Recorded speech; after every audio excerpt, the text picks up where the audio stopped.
Hey guys, what's going on? My name is Arbuckle. Welcome back to another video. Today I wanted to jump in depth. I really wanted to go into some of the details of this new Fortnite update that's going to be coming out very soon. As a matter of fact, sometime this week. I'm honestly so excited. It's been a long time since I've been this excited for a DLC, especially for a free game. It's so cool to me to see that this game is free and these game developers are extremely community driven. They want everything to be perfect. They want to please the people, and I think that's really awesome. I think a really good example of that was that under the map exploit that was in the game recently, and that got taken care of in literally a day. It's insane how quick they moved on that. We see some of these big titles like Call of Duty, they'll have a glitch on a map in their game and it won't get fixed for 2 weeks. So it's really cool to see a free game get taken care of so quickly and be, again, so community driven. I love that. But without further ado, let's jump into some of this stuff that they've been talking about, that they've been teasing. One of the biggest things that we've seen so far is the Tilted Towers, also known as the new city, going into the game. As you guys remember, they said that the left side of the map, the west side of the map, was very bland, very boring, and there wasn't a whole lot going on besides Greasy Grove and Pleasant Park. So they wanted to add a lot more to the game. Now, I remember a month ago when people started teasing that there was going to be a new city in the game. People started saying this, and I was on board, but I didn't really think it was going to happen. And then when Fortnite started saying, hey, yeah, we're adding stuff into the game, then I got really hype and I was like, cool, we're gonna have a new city. But then they started posting pictures and videos and clips and random stuff recently showing all this new stuff that they're adding to the map that is literally just mind-boggling. There is so many different areas coming into the map. There's literally like 6 or 7 different locations. Not all of them are labeled because a lot of them aren't big enough to be considered labeled on the map, but you can clearly see that there are structures in places that there weren't structures before. So it's really exciting to see that we're almost getting an entire different map. I feel like I'm going to have to relearn the entire map. Another thing real quick that they talked about that I'm really excited for as well is that they wanted to make the map feel more like biomes. They wanted to try to separate the map a little bit more. So for example, they wanted you to feel like you were in the mountains if you were in the mountains. They wanted like the moisty mire to feel more like a swampy area. They really wanted to separate each corner of the map so that it doesn't feel like it's all the same, which I think is really awesome. And I think it's very easy to see how they've done that by looking at the old map versus the newer map. You can kind of see a difference just in the way the map is laid out and put and colored and just everything that goes on with the new mini map. I think is really cool that they're striving to make their game that much better. So again, like I said, we have the city, the Tilted Towers. This is really cool. Just southwest of Loot Lake. As you guys can see in some of the clips, we're actually extremely close to Loot Lake. I didn't think we were going to be this close, but we're literally right there. I mean, you jump out of the water and you're about 50 yards from the city. So I think that's really awesome. It might give people more of an incentive to go to Loot Lake. A lot of times, especially me and my friends, going to Loot Lake was almost a challenge, right? We didn't really go there to try to win every game. It was just like, let's go to Loot Lake and see if we can not die.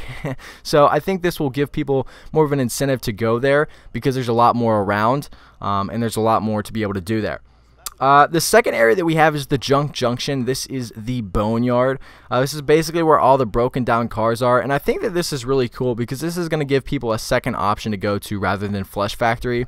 Flesh Factory is mainly known as the place to go to collect as much metal as you can. I know there's a couple other places in the map where there's like a lot of RVs and then the one with all the containers, but Flesh Factory is just kind of known as that place to go where you can get tons of metal and move on with the game. But now that they're adding this new place to the map, Junk Junction, I think it's really cool that now we're going to have a second option. We're not going to have to fight like a whole bunch of people to try to get metal in the game, which is very nice. I love that they're adding that. The next thing that's in the game is the Haunted Hills. Now, this is something that's already been in the game. A lot of people seem to not understand that, and I think the reason for that is because not a lot of people go up in this direction. Again, the whole left side of the map was kind of empty, so I know a lot of people didn't explore this area that well. But the Haunted Hills, there was actually a house that was up in the hills there, and it was clearly haunted. It looked really creepy, and it was a very big mansion area. It kind of reminded me of Count Olaf's house. From a series of unfortunate events. So it was pretty cool, but I think by calling it the Haunted Hills, I think by labeling it that, they're going to add a few more things. I do hope they add a couple more like creepy buildings up there and make it more ghost-like. Well, it'll be really cool to see what they add up there to make it haunted. I know they didn't just call it Haunted Hills because they wanted a name for it. They had to have added something to it. So Haunted Hills looks really cool. That's definitely going to be a place that I explore as soon as the map comes out. The next place we have is a spot that we haven't even seen yet, and that is called the Shifty Shafts. This is going to be the mine that they talked about. Unfortunately, they did not share this with us, and I respect them for that. They want to keep it a secret until the game comes out. But this is going to be the mine. This is going to be underground. This is just south of the Tilted Towers, or the new city that's going to be in the game, and just north of Flesh Factory. So it's somewhere right in between Loot Lake and Flesh Factory if you're not looking at the new map or haven't seen the new map. But this is going to be a really cool area as well. I believe that most of it's going to be underground. Obviously, it's a mine. I don't know how much of it will be above ground, and I don't know how many different ways there are to get into this mine. What I'm wondering is what I saw when I saw that tunnel that was in the city. I started thinking, like, what if there's a tunnel that goes from the city to the mine shaft? How cool would that be? And then we just have like a whole underground network.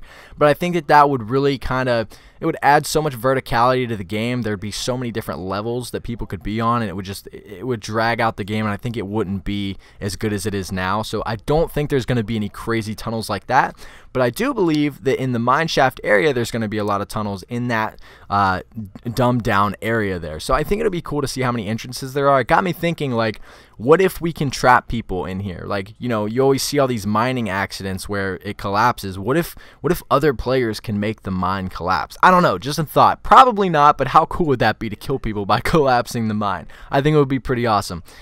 So we have the mine, then we have the Snobby Shores, and also the Motel. Now, I wanted to combine these because I'm not necessarily sure by looking at this mini-map where the Motel is going to be. I did see that there was a mountain in the background, and if I had to guess, I would say that the Motel is probably going to be around the Snobby Shores. If it's in the Snobby Shores, it would make sense because there's a couple mountains behind it, and that's what we see in the clip. But they haven't teased Snobby Shores. We haven't seen what that looks like. I'm hoping it's kind of just like a little beachy area. I mean, why would they call it the Snobby Shores if it's not going to be somewhat related to being near the beach or being near the ocean? You know, I don't know. I hope they do something cool like that, and it would make sense for a motel to be at the shores. So we'll see what happens with that one. There's a lot of stuff that they haven't showed us. Again, they haven't showed us anything new in the Haunted Hills, the Snobby Shores, the Shifty Shafts, and they've only showed a minute amount of information from the Tilted Towers. So it'll be very interesting to see when this game actually drops the update so that we can all explore. I can almost guarantee you that as soon as the update comes out that no one is going to be on the right side of the map. So if you want to try to get some wins, going anywhere on the right side of the map will probably help you. But these are just some really cool areas that they've added. I'm really, again, stoked. I'm so mind boggled right now. I'm just looking at this mini map thinking, wow, I cannot wait for this game to come out. But anyway, guys, that's really the video. I hope you guys did enjoy. I want you guys to leave comments. Let me know what you think of some of these different areas, what you think might be new in the map, some of your opinions. But again, guys, that's it for the video. I hope you guys did enjoy it. Make sure to subscribe if you haven't already, and I'll see you guys in the next video.